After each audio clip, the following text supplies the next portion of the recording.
We're gonna break down that neon belly reversal that I posted. So this is kind of like situational, like context matters. So this is kind of from a situation where my partner is doing like some outside passing and they're coming in. And as my partner is coming in, I want to turn to my side and then get my top knee in between my partner's heel and their butt for this move. So I'm not doing this under a situation where my partner is like starting in side control with like a crossface and underhook already. And my partner is like, if they settle into the knee on belly and like connect their heel to their butt, they're like grabbing me, pulling me in. Like this isn't the time to do this move. So the timing is important. It's as my partner's coming around the guard, I'm turning to my side. If I need to, I can kind of bump my partner's knee really quick to disrupt their base as I bring my bottom knee in, reach over the top to lock this up. And then this bottom hand is coming back in front of my face to block the cross face. And very important, when I reach with this hand, I'm reaching my hand behind my knee and then I'm pulling my elbow out. So now my forearm is acting as a frame against my partner's hip. So now when he puts pressure on me, there's still pressure, but it's not as much pressure as if I didn't have this. So this is kind of, saving me from being squished. Now, the first thing I'm going to try to do is just, with my free leg, is just dig my toes to the mat. And then I'm going to do a forward hip escape and then turn my hips and drop my elbow to the mat. This kind of forces his hips to rotate because of this lock around his leg.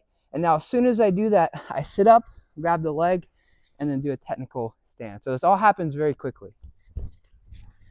So one more time, kind of like a live speed. We're here, I'm going boom, coming back to the inside, turning, sitting up, and then facing my partner.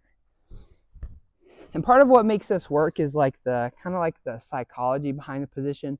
When someone, like a tough opponent, gets you in a knee on belly, they usually don't want to let go. So even after you have this lock on their leg, they're still trying to like put more pressure into you and like drive into you, which helps finish the move actually. But what can happen after you do this to someone a few times is I go here, I start to take him backwards and he starts leaning his weight to the other side. So now I can't take him backwards. This is when I'm, instead of extending my leg, now I'm going to dig my toes into the mat, bridge up to my shoulder, and I'm going to do a half Granby. As I do this half Granby, my free hand is going to be posted in front of his foot. So now when I roll, it's almost like I'm kind of torquing his knee.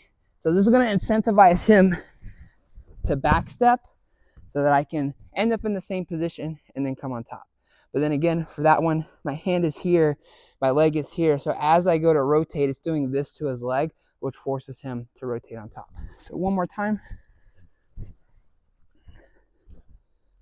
He comes around, I post here, block. I start trying to take him over. He's seen it before, he leans away. So now I get up and sit up.